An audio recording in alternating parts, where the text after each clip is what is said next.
Jasleen, thank you so much for coming on the pod. Thank you for having me. I have loved your content. Thank you so much. You have done such an incredible job of showcasing the behind the scenes of being a very accomplished person, a very intelligent woman you've got your master's, you're highly educated, and you have become a housewife, and you have shown like the journey of that. And oftentimes, I think especially now, people feel very strongly about, women should do this, women should do that. And I think, in my opinion, feminism is allowing women to choose what they want to do. Yeah. Like giving them the choice. 100%. So do you mind starting off by kind of walking us through what it was like growing up and how that affected your money experience or how you view money? Yeah, so I feel like growing up, I was very financially anxious. And I think that was the result of growing up in like a trauma household. I think my dad was very secretive about money with my mom. And I feel like my mom would kind of bend over backwards so that she could provide for us. And then if my dad had to, he would. So it was a very weird, like, complex scenario of we weren't really sure, like we seemed like it was always okay. Like I feel like sometimes I kind of had two different childhoods because it's like I have two older sisters, but they're older than me by 10 years. So a lot of my time I did grow up like an only child, but then it's like I did have these two siblings and like they were all kind of mothers to me. It's almost like I had three moms. And then with my dad, like I said, it was kind of complicated because I would get, with Desi dads and with Punjabi dads, they don't really show love by saying like, I love you or this and that. It's more like, I cut up some fruit for you or I bought you this gift. So there were times where they would be like, oh, Jessie's so spoiled because, I was the youngest. But there were other times when I was like, are we okay? Like, do we have like enough to pay for my college and my tuition? So it was very confusing. And I hope that makes sense. Like, I don't know if I'm sounding like it makes sense, but all of that kind of made me feel really financially anxious. And when you grow up in an abusive household, I kind of put it into two different categories, which is maybe a little bit black and white. But I feel like especially daughters may choose a partner based on what they experienced growing up because they think that that's what they deserve and that's the benchmark that they have, or they kind of choose someone in spite of what they saw growing up. So for me, I did the latter where I was like, okay, well, I want to choose a partner that I feel safe with, that I feel comfortable with, that's going to take care of me, that's going to protect me. And I had that dream like very early, like that's what I want in a partner. And I feel like maybe through like the universe or manifesting that ended up becoming true with my husband and partner Akash, who's also, a big comedian. But I was with Akash through very low lows because it's really hard to make it in the industry that he's now made it. But I carried that financial anxiety into our relationship where when he wasn't making any money, it caused a lot of stress on our relationship because I was like, oh my God, like we won't be able to sustain ourselves. I won't be able to have this life I envisioned. And it put us kind of in a dark time period.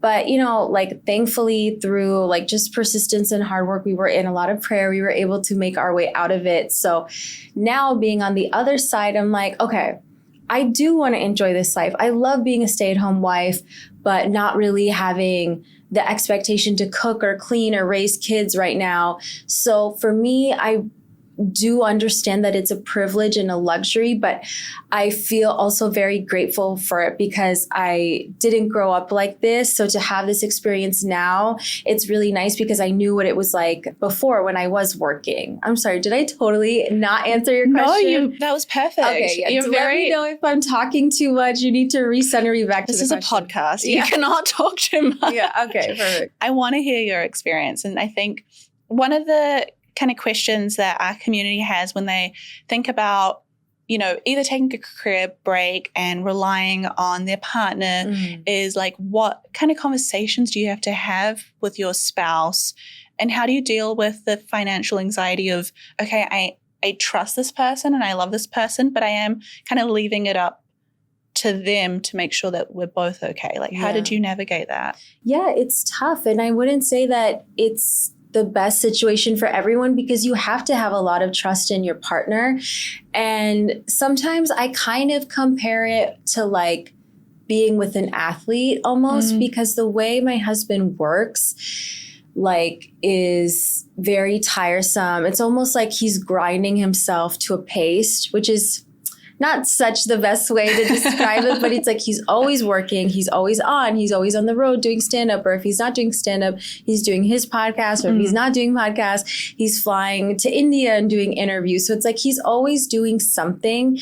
And being the wife that I am, I'm very supportive emotionally, but I'm also there for a lot of the business conversations, because when you get to a certain point in like the entertainment world, it becomes a business and it becomes a brand, and brand requires a lot of marketing. So I feel like we have extensive conversations about that. So for me, I think what maybe people on TikTok don't get to see are a lot of the intangibles I provide. So yes, like I'm not sitting there with like a tangible home cooked meal, but I provide a lot of like unseen support, help with the business decisions, discussing like what are his next moves are. All right, what are we posting? What are we not? Who will be good for the team?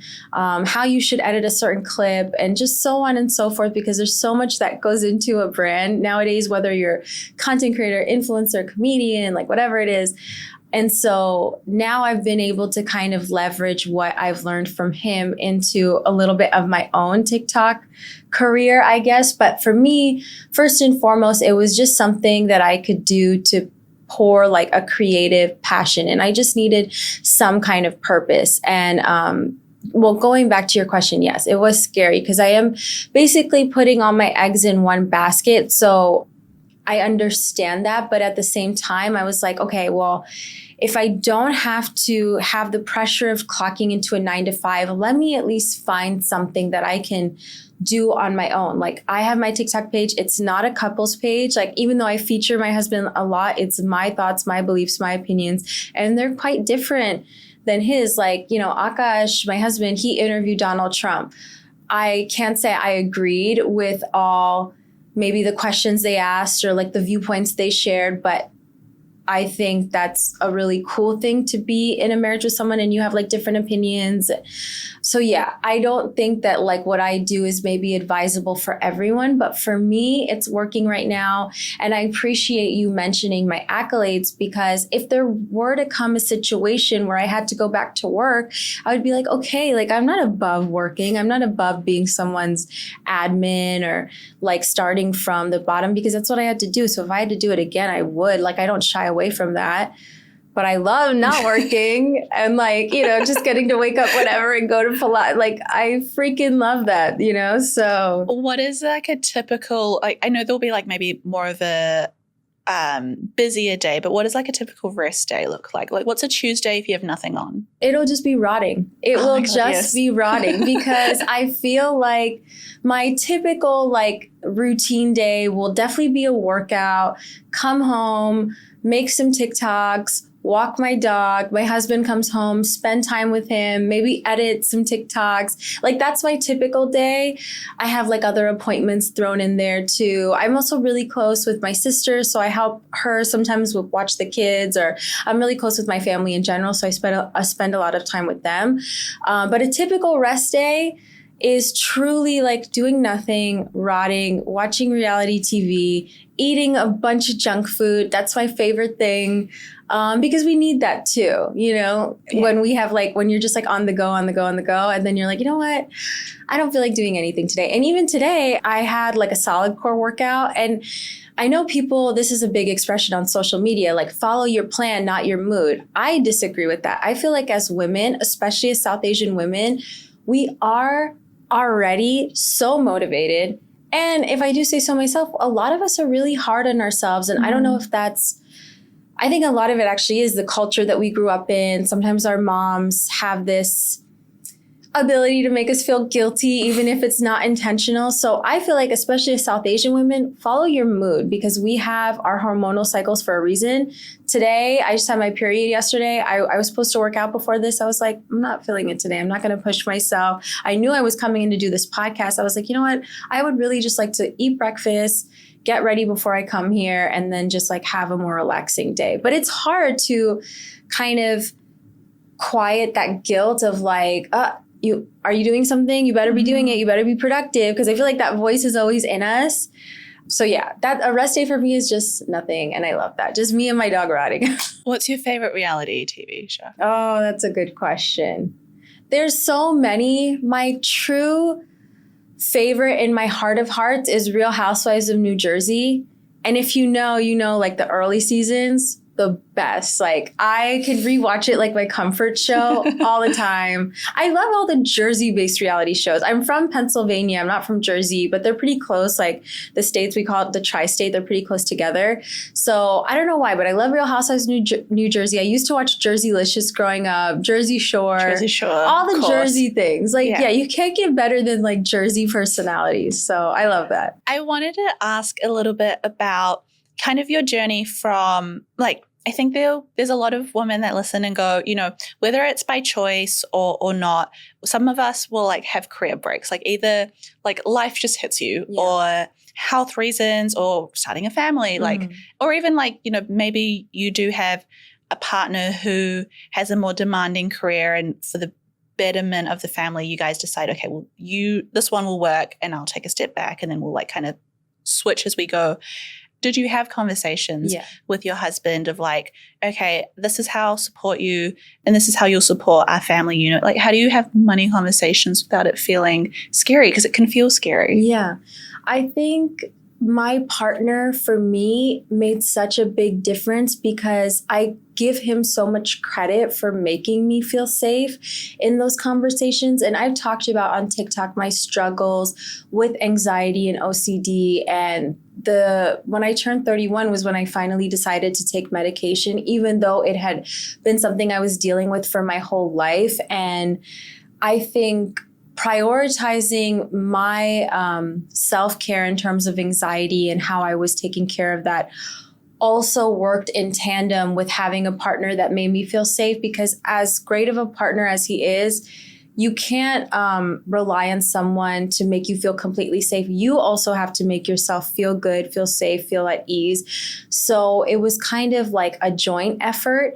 And just logistically and pragmatically, when I'm looking at like our financial situation as a whole, I'm like, okay, well, you're doing this work and you're making X amount, and I'm doing this work and I'm making 10% of what you make. Mm-hmm. So at that point, it becomes, it's like, might sound a little bit callous, but a rounding error. Yeah. So I'm like, why am I going to work 9 to 5 for just this 10% of our household income when I could like maybe support your career, pursue my own dreams, and just have a more leisurely lifestyle? For me, I think women don't get enough credit for how much we've been having to hustle in the corporate world. And I was never really a fan of that culture, hustle culture, girl boss culture. I think I bought into it. Because I am 31, so I'm a millennial. So I bought into that when I was first in the corporate world, but I never seemed to be what like my superiors in the corporate world wanted me to be. I was never going above and beyond or going the extra mile or being a rock star. I thought it was enough to do my job, but to them, it wasn't enough. You know what I mean? Yeah. So there was also frustration from that end of it. And I think finally, I think the final point is like seeing my husband have all this success. I was like, well, gosh, I don't want to look at my own life and start to feel resentful because he's pursuing his actual dream. And that's amazing. But if I'm just sitting here doing data analytics, I'm not really passionate about it. I don't want to look 10 years down the road and feel so resentful because he got to do all these cool things and I didn't even try. And it took a long time for me to even just post on TikTok regularly. There was a lot of feelings of embarrassment and feelings of not being good enough or feeling cringe or all that. And I think when I started to focus on my anxiety, that goal became much more reachable. And truthfully, when I finally got on medication, I feel like that really changed my whole life. Being on an SSRI like a Lexapro, and I've also talked about that on TikTok, but yeah, it really changed my life and my perspective, because now I feel like I wasn't having to try so hard to manage my anxiety, that I could try hard at these other things and improve my day-to-day life and focus on the dreams that I wanted to have for myself. So yeah. Does that make sense? It makes a lot of sense, because you worked at Deloitte, like you did the big like corporate thing. Yeah. You had internships at places like, was it like JP Morgan or JP Morgan, Goldman Sachs. Yep. Yeah. So you did the like grinding, working hard thing. Do you feel like it is harder? Because I definitely think so. But do you think it is harder to work your way up the corporate ladder as like a woman of color? Or do you think it was just the hustle culture in itself that was just not for you? Yes and no. I feel like I did experience some microaggressions and some uncomfortable moments. I would put that more in the category of just being a woman. Yeah. And I think I personally feel like I don't know about other women, but for me, I didn't feel like I was built to do the things that the men were doing, where it's just like, okay, grind now, sleep later. It's like, that just didn't seem like it really fit the mold of who I was. And then I would try, and then it was like, you know, what I was saying earlier, but you're not going above and beyond. You're just doing what you're supposed to do. And I was like, well, yeah, I'm doing the job. Yeah, that's the job. I'm doing my job. And it's like, but I want to have a work-life balance, and I want to have all these other things I can do. But it seemed like it was never quite enough. But I would also put some of that on myself, that I don't really feel, and my therapist has pointed this out to me, where it's like, you know, Jasleen, if you don't feel passionate about something, you just won't do it with the same excitement and enthusiasm that I see you do other things that you are really passionate about. And I talk to my therapist weekly, and she's amazing. So I give her, you know, a lot of credit with her helping me. But I remember one time when I was explaining to her, for example, who Diljit Dosanjh was. I don't remember what in particular had come up, like something. Was it the Met thing or the? It was the Met thing, but this was even before that. Okay. And I was just explaining to him how cool he was. And, you know, obviously I'm Punjabi, so how he like reps Punjabi culture. And she's like, the way your eyes lit up when you were just talking about something you were passionate about, like, really stands out to me. She's like, I don't know what career that is, but if you can just do something where you can talk about the things that you're passionate about, that's what you should do. And like, lo and behold, now I'm on TikTok talking about South Asian centric things, and not just South Asian centric things, but like other things about, like, you know, that females care about, skincare, like going shopping, whatever.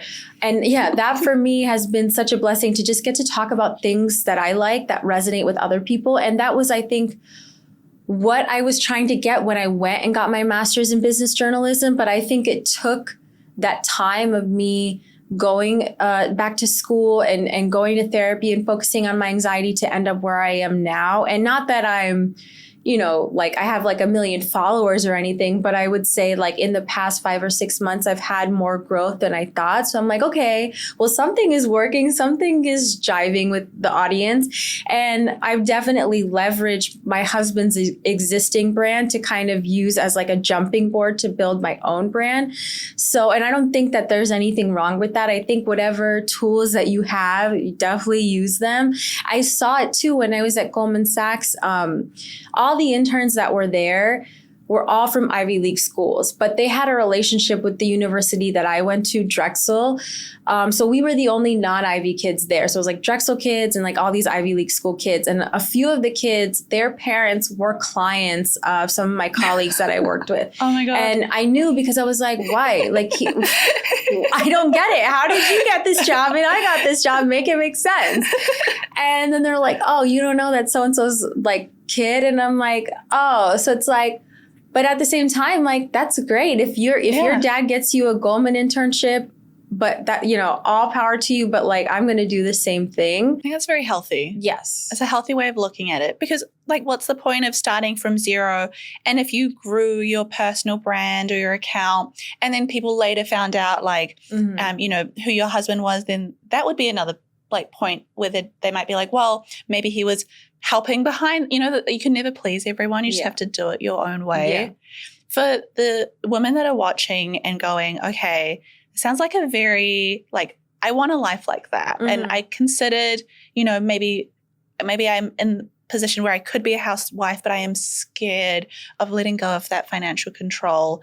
Like how, like as much as you're comfortable sharing, like how do you manage that together? Do you talk about money together? Do you have like assets in each other's names? Like how do you manage it? Yeah, we definitely talk about these conversations a lot because I do have that financial anxiety. So, I mean, I have anxiety and OCD in general. So I think sometimes I'll be like, okay, great. Yay. Let's go shopping. This is so fun. I love this life. But then the next second I'll be like, oh my God, I don't know if we can afford that. Can we afford this? Like I get this panicky feeling, this catastrophizing almost of like, well, what if we don't make the same kind of money next year? And like, what if we lose everything? And oh my gosh, I'm so stupid. Why did I buy all these bags? So it's hard because sometimes I feel like I'm going into these two different extreme mindsets. And the way my OCD is, I get very repetitive thoughts, reiterative thought patterns. There's a lot of rumination. So my husband, credit to him, is very supportive, and he's used to me having kind of a reiterative thought pattern. So he's very patient with me, and we talk about these things constantly where he's like, okay, well, we can afford it, and we have our financial portfolios and I can show you, and we have this amount of savings. So it's something we talk about often because I do get really scared. So if you're a woman in that position, I can totally empathize because I still feel scared sometimes. But how I look at it is like, even if you and your husband both had jobs, I feel like anything could happen at any time, especially with the way AI is advancing. I feel there are going to be a lot of jobs, even the jobs that I did before, like in data analytics, that are going to become obsolete. And we obviously know the job market hasn't been that great right now. There's been a lot of layoffs. So the way I look at it is like, in any situation, you're never going to be like truly safe. And if you can work on your anxiety from that perspective, and you have a partner that's really supportive and patient with you, I think it's great to move forward with that, because I feel like as women, it's only serves us to be more relaxed and have a more relaxed lifestyle, given the way our emotions are and just like the way our hormonal cycles are, that we need women to have like a more relaxing lifestyle so you can kind of be in that feminine energy, or or at least have like the choice to. Like I feel like there'll be days where I'm like, I just want to be like, have that like softer week or day. Right. And then there'll be days where I'm like, I feel more motivated. It's not the right word, but there'll be like, you should have the choice. And I think so much of like what we get told is like, be a girl boss, be like a hustler, or be like the soft person, but you can't be both. And I just think you can. Like, you're a good example. Like, you can get your master's and also choose this life. And you know that, I mean, touch wood, but if you ever want to or have to, like, you can also always earn money and go back. Exactly. And it's like, I think the corporate structure too, like, it doesn't feel like it was built for women in mind, especially in New York City. Yeah. And I remember when I was working and I was commuting to work in 2019, so before COVID and everything, because I quit my job in 2021. And then that's when I got my master's full time. And then obviously after my master's, I became like a stay-at-home wife.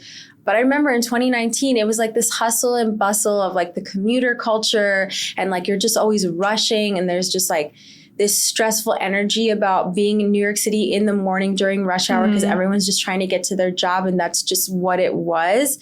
And I don't necessarily think women thrive in that environment. And not to say that you can't, like if you can, that's so amazing. I'm so happy for you. But speaking for myself, I personally didn't feel like that was the best environment for me to thrive in. And then just sitting at a desk for 8 hours, like looking at numbers on a spreadsheet. I mean, essentially you're putting ads online and then you're counting them. Like where is like the art in there? Like there's nothing beautiful about that, right? But if you have to do it, you have to do it. I'm not trying to knock it, but it's like, if I had the option, I was like, Yeah, I'm good on this. Oh, I mean, I think anyone that's listening like would feel the same way. If we had the option of not working, like why would you work? Right. Like why would you work? Right. Yeah. But it's really nice to hear your journey through that. And for those that are like, okay, like this sounds like something I would like to look into and talk about with my partner. Like, how did you have those conversations? Was it quite easy to be like, hey, honey, like, I'm out. Like, I saw this meme once where someone made like a TikTok. She was like, my wedding day is my retirement day. And I was like, that must be really nice. Yeah, I feel like that ended up being me. But I feel like I did things gradually where it was like, you know, in 2021, I was like, I am not liking this job anymore. I think I would say I was part of the Great Recession where when we all started working from home, you started to realize the things that were tethering to your job, for me at least, it wasn't the actual job. It was maybe my friends. And that was about it. Like my friends at my job. It was my friends and I couldn't think of anything else. Right. So when I was talking to my husband, I was like, you know, I'm really not into this. I'm really not liking it. He was like, okay, well, we're getting married.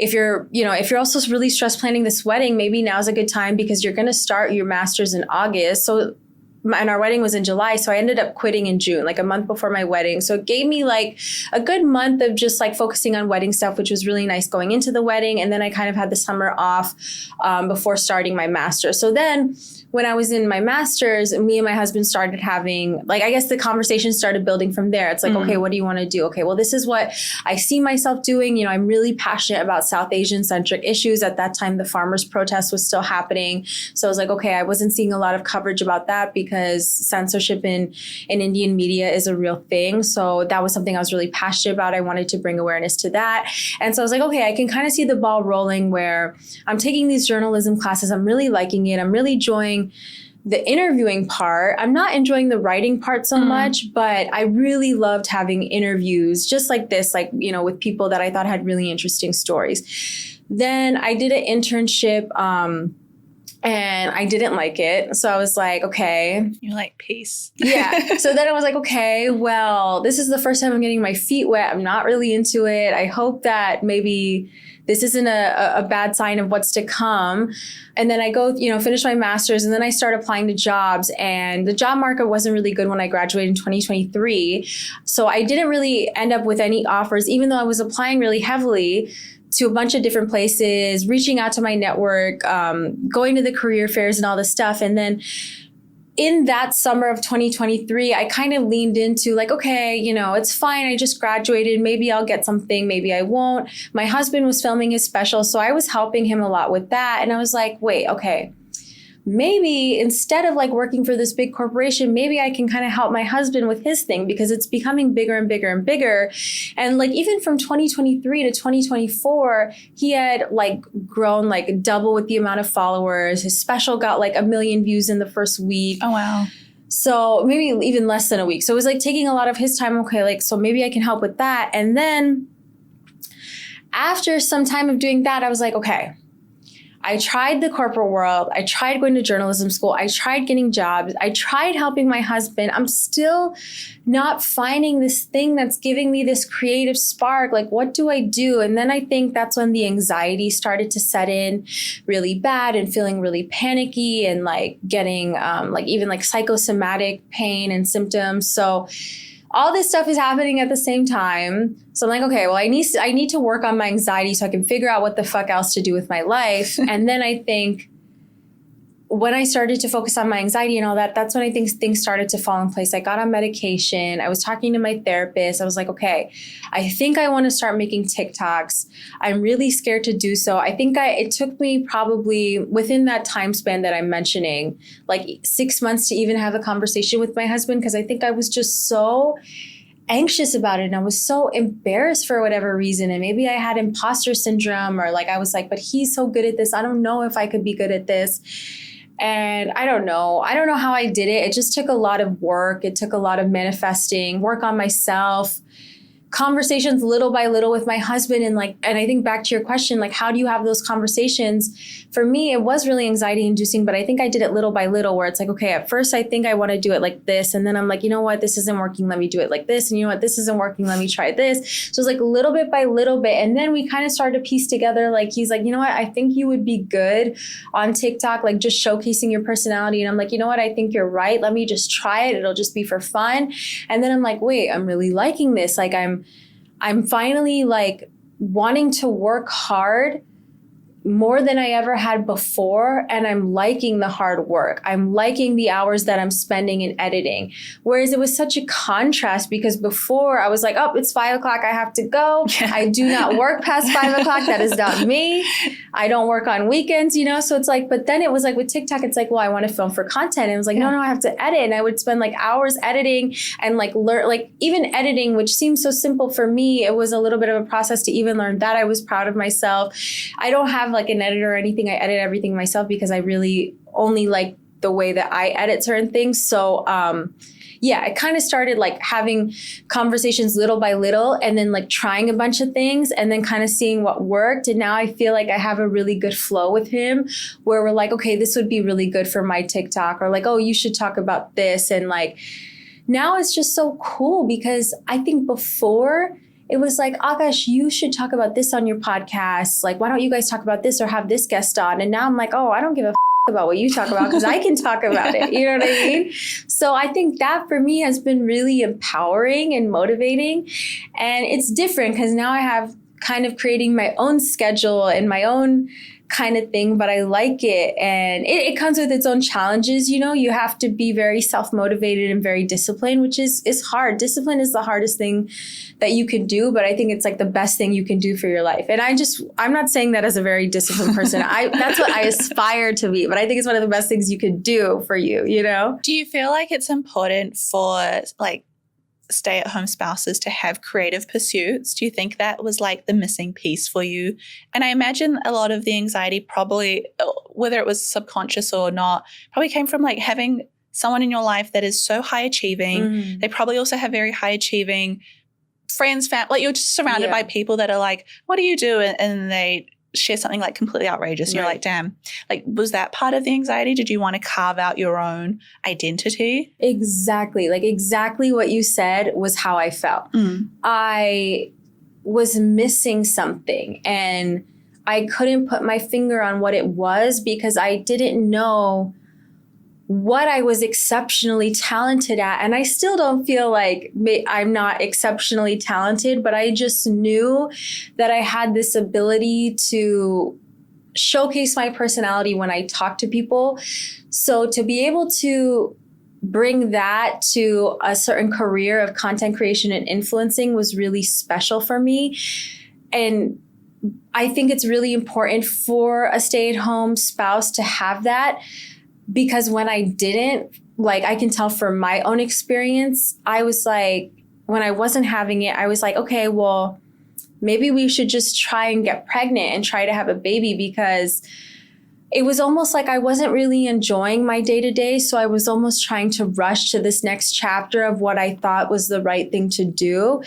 And now when I look back, I'm so thankful to God that I didn't get pregnant, to be honest, because I don't think I was trying or doing it for the right reasons. I think I was just trying to skip ahead to this next chapter because I thought that that was going to give me fulfillment and make me feel happy. Mm-hmm. And then when I started on Lexapro and I was actually enjoying my day-to-day life, I'm like, oh, this is like what life's supposed to feel like. And like, then I was making TikToks and I'm like, oh, this is what like being passionate about something and following your dreams is like. Oh, I can put off getting pregnant for a few years now because like, I'm loving my life. I'm enjoying it. I'm having so much fun. I get to just like talk and yap and do all this stuff. And there's definitely, you know, I should acknowledge like a privilege in being able to pursue content creation and influencing full time. And that's why I think sometimes there's a bit of a resentment with consumers of content. Yeah. Because there's a lot of nepotism with influencers and content creators. Like,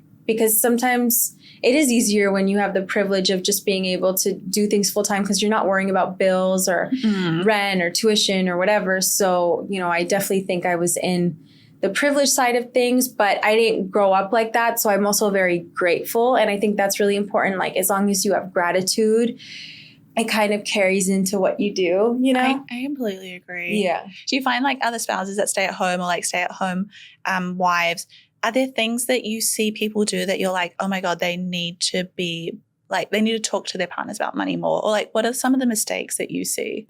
I don't think this is even just isolated to women that stayed home. I think in general, when I look at friends' marriages, I think sometimes I often see the mistake of just not having that communication outlet with one another.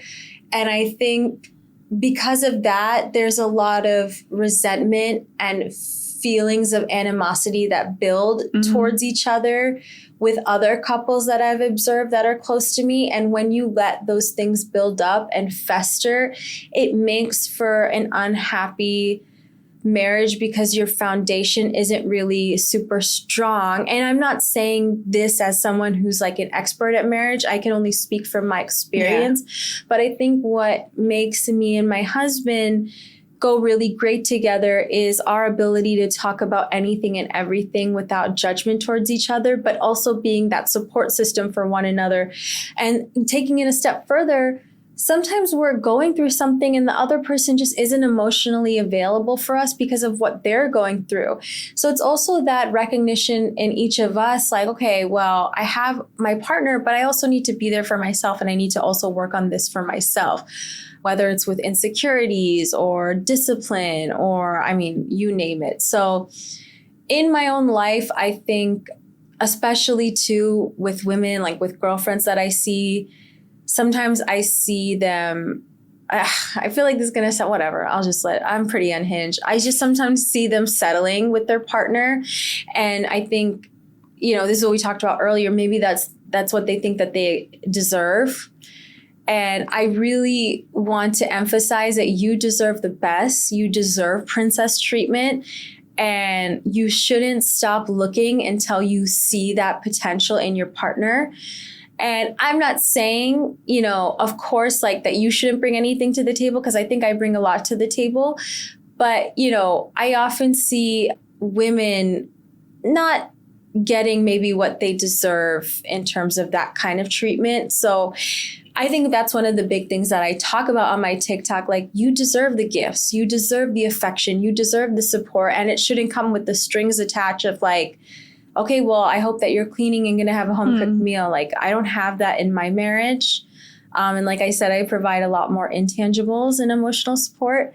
And so that would be the one thing that sometimes I see and I wish I could tell to other women. It's like, you really deserve the best. And you know, with that being said, you should also strive to be the best person for your partner. You said you were going to say something unhinged and I was ready. And then you just said like, you said like the most normal thing ever. You were like, just find someone that, you know, deserves you and don't settle. Yeah. I know, because I guess I'm practicing myself for TikTok, because it's just like, you know, you get so many comments of like, well, what about this situation and this situation? And it's hard to speak to what everyone's saying. And it's like, okay, I see you, I hear you. You know what I mean? It's like acknowledging the nuance. Yes. You can't speak for every experience. Exactly. You only have your own. Yeah. That's very true. I really appreciate you touching on like not settling, because I think it is something that I think all women listening to this episode are like nodding their heads when you said like, sometimes I have girlfriends that are like settling, and we all know those amazing women in our lives that like deserve the best and settle. And it was really impressive when you like shared that, you know, when you grow up in a household that's maybe doesn't show the perfect relationship or sometimes far from it, you can either repeat that pattern or just go the other way. Exactly. And you chose the other way. Like, how can anyone be mad at you? Yeah, right. And I feel like my husband, like we had very similar households growing up. So it was really hard for both of us in our relationship, because we both really didn't know how to deal with conflict in a healthy way. So I feel like when we were first together, our fights would get so explosive. And I think when you're in a situation like that, a lot of relationships don't make it out of that. And I think for us to make it out of it and end up stronger on the other side is something I'm so grateful for. And sometimes I see that people don't like to put in that work, or they think that it should just work. But like I can say from my experience, relationships are constant works in progress. Like you have to keep working on it. You have to keep working on yourself, because everything can be fine. And then God forbids, the next day, like a family member could die, and that puts a lot of pressure on you, or God forbid someone loses their job. So it's like life is always throwing problems at you, and you have to have like that really strong foundation with each other, Sort of like changing topics, I wanted to talk a little bit about like trad wife content and what your thoughts are on that, because you probably I get it all on my feed. You probably get it on yours. Like, what's your take? I don't have a problem with the influencers that are participating in the content, but I fear that it's not the best influence on these young girls. And that's why, for me personally, I try to be really transparent with how I ended up in my position as a stay-at-home wife, because I don't really consider myself a trad wife. And I think sometimes when you have young girls, like 16 or 18-year-old girls, when they see that, they can think like, okay, that's what I want.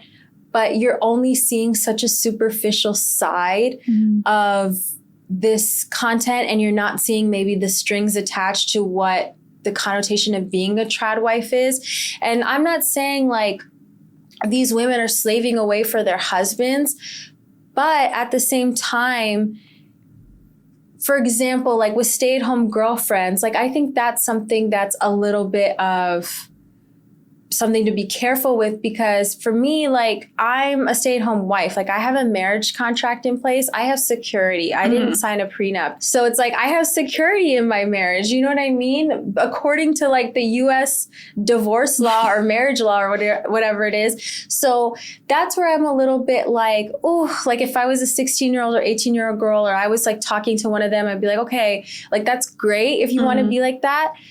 But you still need to go to college, try working in the corporate world, try your hand at it, because you might like it, but definitely pursue something that you think that you are passionate about. Because if you just go into a career thinking like, okay, well, this is a good way to make money, it's just not going to be good for you in the long run. Because I think I even saw Jim Carrey talk about this in a graduation speech once. Do you know what you're going to say, but I want to hear okay. it. Yeah. He said something like his dad was an accountant, because, he wanted to do something safe and stable for his family, but then ended up getting laid off.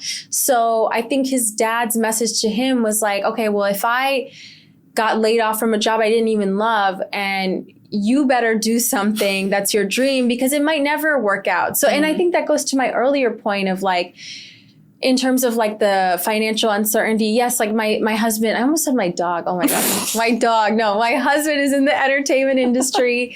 And yes, things could not work out, but at least he's trying to do something that he loves. So similarly for these young women, I would say at least try doing something.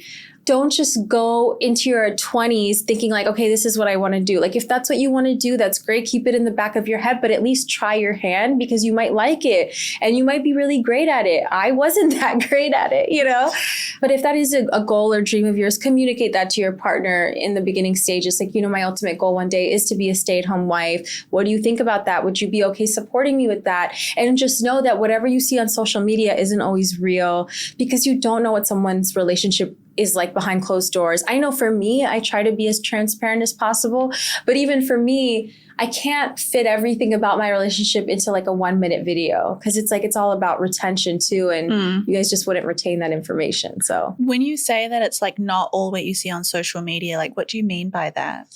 Like basically that social media is very superficial. It's a highlight reel. It's showing me, even my social media is showing me at my best.